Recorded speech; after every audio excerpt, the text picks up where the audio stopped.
Hi, this is Dr. Downey and Dr. Downey Sleep Inc. here in Las Vegas. I'm with Chris Goetting. I'm so happy that Chris came up from California. Chris is helping me make videos. We decided to relax a little. We'd make a video about Chris's incredible story because Chris has narcolepsy. And I diagnosed Chris in 2005 when I was at Loma Linda. And though I'm not seeing patients here, we still think it's really important to educate the public, which is what I'm primarily doing. And I appreciate your willingness, Chris, to share your story to help others. I know that you're actively involved in doing that, and I think your story is fascinating. Yeah, thanks very much. As you said, I was diagnosed back in 2005. I had as many narcolepsies had. I'd been from doctor to doctor. No one really knew what was up. I walk in the room with you, and you can just see, from looking at my face, hey, this guy has narcolepsy. You can see, I don't know, was it the cataplexy? Were you seeing facial droops or what? Well, when you sat on the exam table, you looked very depressed, withdrawn, kind of almost behind a wall. I have very few patients that are so detached that I can barely reach them. And I just noticed your head would nod, and I would ask you a question, and you sort of didn't catch the question, so I felt like it looked to me like you were falling asleep. And just, I think after seeing patients for 25 years or something, you just sort of know what it looks wrong with that picture. And so, I don't know, it's maybe intuitive that it seemed like you had it. I mean, I don't want to overblow the thing. I mean, I can't just say that, oh, you had it, and it wasn't quite like that. I had a high suspicion you had it, but testing was enough to get a polysomnogram, a sleep study. So sure, yeah. I mean, I think one of the things that I remember is how debilitating things were in your life, and you were in high school, and if I remember right, you were basically almost going to, I think you were kicked out of school. I don't know. I was pretty close to kicked out. By the end of my sophomore year, I went from a straight A student, nothing but A's. And then the end of my sophomore year, when narcolepsy really had its onset, I was failing half my classes and barely passing others. It was a very dramatic change in my life when it hit. For some people, it may be a more gradual onset. For others like myself, it was day and night, something changed. Well, what was remarkable, Chris, was how your story was dramatic to me. I mean, having seen so many doctors, having suffered through so many sort of misinterpretations, I think people with narcolepsy are often thought to be lazy people. And faking it, and funny they're story. Depressed. The day I went in to see you at the clinic, when you actually diagnosed me, that morning my mom was yelling at me to get up. She's like, there's nothing wrong with you, just get up. Little do I know, later that day, oh, you have narcolepsy. It's true, like even your family. I mean, now my family's great, they understand, but until you have the answer, you don't really know. I mean, it's just like, why are they being so lazy? They just need to get up and work. And there's still some people too, even with the diagnosis, I tell them I have narcolepsy, and they still don't understand. They're like, well, just get up, just be more active. Why don't you exercise and stuff? And I could do those things, but it's still not going to help my sleepiness. Well, so sleepiness is the hallmark feature of narcolepsy. Right. I think the cartoon depiction of narcolepsy is you just drop, fall asleep, go limp. But there is an element called cataplexy where you experience sudden muscle weakness with anger, emotion. What was that like? I know you had that. What was it like?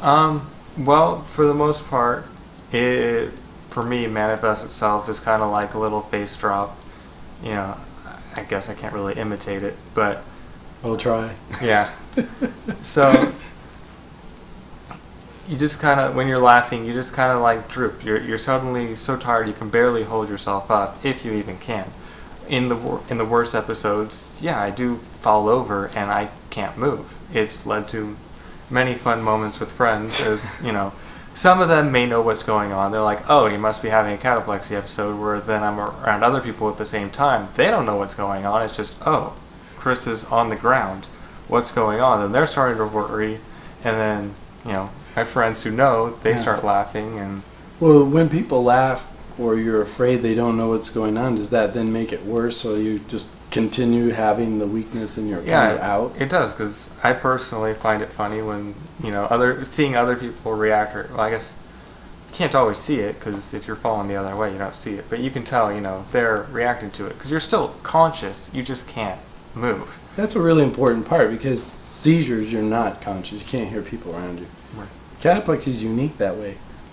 And in that, I've had patients tell me they were in an ambulance with their cataplexy, and because of the cataplexy, no one knew what was wrong, and they were talking about her condition, which stressed her out, and then she kept going back to having cataplexy. She couldn't get out of it. There's sort of a name for that called status cataplecticus, if you just want to impress people at a cocktail party. But she just kept going into that. Did you ever experience that where people would laugh and you just couldn't get out of it? You couldn't get out of it? I don't know. I've had that, and it's finally just, my friends finally catch on that, hey, we just need to leave him alone for a minute. And they kind of, not necessarily leave the room, but, eventually control their laughter. I had a patient actually like that, though, at our high school graduation party. Literally was cataplectic on the ground the whole time because everyone was laughing so hard. And they ended up dragging her out of the room, literally dragging her out of the room, closing the door so she could regain her sense of control. But cataplexy is not always dramatic. Like you said, sometimes it can be a droop in the face. Sometimes, and you ask, how did I think you had narcolepsy? You sort of try to control your emotions. And I think a lot of narcoleptics, including you, get behind that wall because you don't want to laugh anymore. You become stoic. You just don't want to trigger it. Because until you know you have narcolepsy, what did you think was going on with you? I honestly didn't have a clue. Part of it too was not really thinking about it. I guess I kind of subconsciously compensated for it. Even to this day, I still will rarely laugh out loud because some part of me knew that if I laughed out loud, there were going to be problems. So suppressing that, or I don't know. What did you fear when? You don't have a diagnosis. You have these symptoms. Nobody seems to be understanding it. What was going through your mind before you had the diagnosis? Well, especially with school, I was thinking, wow, I'm not going to be able to finish school. I'm not going to have a future. Looking back, if not for getting diagnosed, I would still be in the bed, no idea what's wrong with me, and I don't know, I'd probably be exceedingly depressed. It'd be easy to see why, if you have narcolepsy, that you would become depressed. So separating those out can be difficult sometimes, because there are basically 4 symptoms to narcolepsy. Just sort of educate more is the sleepiness, the cataplexy, which is that sudden weakness of the muscles. Some people wake up and have such bad dreams as they're awakening. The wake and the dreaming become intermixed. They can't discriminate. Right. And we call it hypnagogic hallucinations. And then one of the most disturbing symptoms is sleep paralysis, where wake up in the morning, you can't move your muscles. And just to reassure people, a lot of people have this once in their life or twice, but narcoleptics, depending upon how severe their narcolepsy is, can have this every day. And then lastly, a symptom you don't think about when you think about a sleepy person is insomnia. It's, actually, one of the biggest complaints from narcoleptics is their insomnia, difficulty getting to sleep, staying asleep, difficulty maintaining the sleep-wake schedule. Guilty. So what was that like? Well, there were days where I literally would not sleep for 3 days straight, just awake. But the trouble with it is it's not even a functional awake. You're a zombie as you're awake, but you can't fall asleep. You're stuck. There's no chance of falling asleep, even though you're dragging on the floor. Then there's other times where you feel, you feel like you could run a mile, but at the same time, your brain just isn't working. It wants to fall asleep. So then you're falling asleep despite not being tired. So it's this tired but not sleepy, sleepy but not tired, and it's back and forth. And it's actually quite rare that you're both tired and sleepy, or neither tired nor sleepy. And that's a really confusing thing, unless you're a specialist in the area of sleep, is to understand that narcolepsy is not just a disorder of sleepiness. It's actually, I think the best way to conceptualize narcolepsy is it's a disorder where it's sort of like being on a teeter-totter that's so sensitive, that it's a disorder of trying to maintain a stable wake or sleep state. So there's sometimes when you flip and you go to the wake part and you can't, and even though you're still dragging, then the other is you're so sleepy you can barely wake you up. So, and it's so unpredictable is what I found with patients. So I feel there is some time with emotion. When I'm stressed, it's not that I become more sleepy or more awake, but whichever I'm going to become is going to be more exaggerated. That's a good point. I could have, if I get stressed, I could have insomnia that goes on for a few days, or I could just not be able to wake up. Don't know which it is, but either way, it's not good. Well, I know when I get an email from you at 3 a.m, which one you're having. One interesting thing, I don't know if there's much to make of this, but you once told me that you prefer the nighttime. Why? Yes. I feel kind of calm. It is a lot less stimulus at night. There's not people running around and bothering you. There's less noise. So I think that makes it easier to focus. I think stimulus does affect things like stress or even cataplexy. When you're able to just relax at night, you're not having the stress, I need to do this. You're just at peace. That's interesting.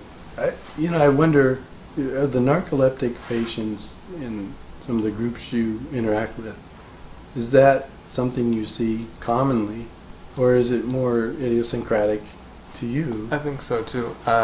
Yes, I do think it's common. I'm on Facebook. I've met a number of narcoleptics, and it's funny, a lot of times late at night when I'm on, because I can't sleep, so I'm trying to kind of distract myself from thinking about, oh hey, I can't sleep, and getting stressed about that. I'll go on Facebook and there'll be like 4 or 5 other people online, all of whom have narcolepsy, and it's just kind of a late night narcolepsy party. And see, I don't think that anybody would suspect that narcoleptics would be awake at night. No. Interestingly, if you give a narcoleptic patient a sleeping pill, they actually aren't more alert the next day, even though they've slept more that night, all things being equal. Did any doctor ever give you a sleeping pill? Not much, other than I've tried melatonin once to no effect, but that was, was self-prescribed. Yeah. I might as well try it. I've heard it worked. It didn't work. You're pretty desperate. Yeah. And, So one of the things that was interesting to me is that you went from being close to being a high school dropout. Mm-hmm. Obviously a smart guy. And I find narcoleptics are very smart people. It's not like they're just slow. I mean, they're very smart people. I've known lots of narcoleptics who they understand what's going on around them, they get it, and then the professor sort of wakes them up, and then they regurgitate everything the professor said, and it's sort of mind-boggling how that happens. It's funny, even now, I had a physics class. I could not stay awake one day in that physics class, but like going to discussion, same thing, I'd be asleep. The TA thinking he'd catch me, he'd wake me up to ask me a question, and I'd just answer it, Yeah, it's remarkable because people would think that narcoleptic people would be low performers in society. I find you're missing a lot of information. You're asleep through conversations. You're not catching everything that's being said. But there's just something, I don't know if it's because you're asleep, because, the theories where, you wear the cassette at night and listen to the sleep tapes and try and absorb information that way. I don't know if that's what we're doing, or... Well, I wonder if the one theory of if you can't use your left hand, for example, your right hand, becomes stronger, makes up for it, sort of like one eye and hearing that's impaired. I wonder more if it's when you are awake, you're focused on getting stuff done because you're not going to be as awake later. Yeah. I don't. Maybe I'm wrong in that. Yeah, there is an element of that. To this day, if someone asks me to do something and I'm able to do it, I have to get it done now. Actually, 5 seconds ago, or else I'm not going to get to it. I'm not going to be awake enough. I may not even remember it was asked of me. That's remarkable because you went from, once we started treatment, which usually involves, you have to treat the cataplexy, and usually the cataplexy is treated separately from, you need 2 medications usually. A lot of the medications help with cataplexy, the sleep paralysis, hypnagogic hallucinations all together with one medicine. But you need to get people awake, and so stimulants are most often prescribed for that. So you went from, not necessarily in the first treatment phase, but you went from the near high school dropout to asking me to be involved with research, and I said yes, of course. And 3 years of research together, finally presented our findings in San Antonio. Presented at a national sleep conference. Was so proud of you, and it was a great project. And then you became a Regents, not necessarily in that order, but you became a Regents Scholar winner at the University of California, Riverside. Right. That's a prestigious thing to get. So you went from near high school dropout, publishing research, presenting at a national level, getting the scholarship to the University of California, Riverside, very hard school, and now will be applying to medical school at the goal, I understand, of perhaps going into sleep medicine and research. So it was interesting when I got diagnosed. It's I want to find out about this narcolepsy thing, see what there is on it. So I started looking online, and eventually actually started my own website that served as kind of a web forum for narcoleptics to meet each other, share their experiences. And so I posted that for a number of years, which now is mostly moved to Facebook since it's more convenient to just post on someone's wall. But and Twitter now. Right. Twitter. And so, just adding more and more interest, and then I've explored other areas of sleep, as in our research that we performed was on sleep apnea and the upper airway resistance syndrome, which is a whole other area. But it has in common sleepiness. Right. And all this is leading to, I really want to study sleep. I want to go into sleep medicine. I want to research, especially narcolepsy. There's a lot of interesting research going on in narcolepsy, and I want to be a part of that. I hope one day to be able to find a cure, because as it stands, there is no one effective treatment. Yeah, some people can be effectively treated pretty easily. Others still have some debilitating symptoms. So where do you lose hope? Is there like this point at which you go, I don't think anybody's going to figure out what's wrong with me. I'm not going to be able to do this, that, and the other thing with my life. Yeah, when I walked into your office, I was there. I didn't really have much in the way of expectations that you were going to be able to figure out. Just go, oh, you're asleep, you don't know why. Now I know that would be an idiopathic hypersomnia. But well, no, that would be an idiot doctor who would say, I don't know what's wrong with you. I don't care. Here, take this in the morning. But sleep specialists are used to. Sleep specialists are good at treating narcolepsy. I don't know how far along primary care doctors are, but if you have narcolepsy, you really need to be treated by a sleep specialist. They know the small things that need treated. And it can be very subtle. I have some patients who don't even know they're having the cataplexy and sit there, and you can see them with their face drooping, and they need a bump up in medications. But those are technical things that perhaps aren't as important as letting people know there's help out there. You just need to find it. Right. And what do you tell people that kind of start giving up hope? Like, I don't know what's wrong with me. What do I do? And doctor won't listen and all that. You need to keep pushing. You know yourself best. When you walk into a clinic, the doctor doesn't really know you. They may have a chart on you. They've got a list of symptoms, but they don't know your history. They don't know how you're experiencing life. And it is going to take going from doctor to doctor to doctor until you find the one who knows what to look for.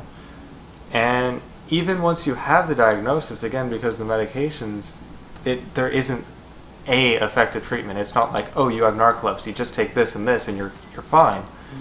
There's I don't know, how many medications are there that you've personally prescribed for narcolepsy patients?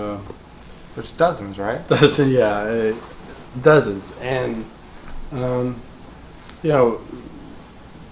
so there's I haven't found, this is kind of one of those statements that seem like common sense, but I haven't found two narcoleptics the same. Now, there are no two patients the same, but it's exaggerated with narcolepsy. I mean, some people will have severe cataplexy. That's a no-brainer, pardon the pun, to diagnose. I mean, that's easy. What was more difficult is somebody who has kind of, and you don't always have to have cataplexy, by the way, they have narcolepsy. Very few people actually have all the symptoms. So they can come in and just be sleepy people, and it's hard to get a diagnosis, and then it's hard to treat because it changes over time a little bit. But in conclusion to some of this, I think I really appreciate your story. I think it's a fascinating story. What do you want to tell everybody, kind of like in summary? This is my experience, so on. Any message you want to make sure it gets out there? Well, you could be feeling like you're someone like me who's lost. You don't know what's going on. Your life has gone south and you don't know why. And honestly, I need to thank my mom for a lot of it, because she pushed really, really hard to make sure that I found a doctor who would, have an answer. I don't want to get into all the details of what I've been through. It's a long, long story, but eventually led to a happy ending. And, even with the diagnosis, it's not easy finding an effective treatment. And there's still fears. Fears like, am I going to be able to drive? Am I going to be able to find a girlfriend? What girl is going to want to deal with a guy who has narcolepsy? Fortunately, I have found that, and we're very happy, but, it's a fear for a long time. Who's going to want me because of this? And it still kind of plays with your head, and you need to not let it get you down. You just force yourself to get through it, to just be optimistic. It's a way of life. There's a lot of doctors, I'm not one of them, a lot of doctors actually have narcolepsy. So there are a lot of sleep specialists who diagnose narcolepsy. Thank you for putting me on a pedestal, but the American Academy of Sleep Medicine has a directory of sleep specialists board certified in sleep medicine. It's a very actually challenging field to become board certified in, but there are plenty of sleep specialists who can help. So, and there are now more and more sleep centers. 30 years ago when I started, there were like 10 or something in California, but now there are a lot of them. But it's also important to recognize that sleep apnea is one of the main things most sleep centers treat. Right. So narcolepsy is still kind of even within sleep disorders, it's still a small percentage of people who have it. It's like 4 in 10,000 people in the community have it. So imagine we're in Las Vegas, let's say that roughly there's 1 million people or something. There would be 10 times 10 would be 1,000 people roughly in Las Vegas would have narcolepsy out of 1 million people. So even though sleep specialists see more narcoleptics than other people, it's not like it's not necessarily the case that someone who's new in the field would have seen 100 people with narcolepsy. It's not like that. You don't have clinics full of narcoleptics. But the bottom line is that there is hope, and there are people who do know about this.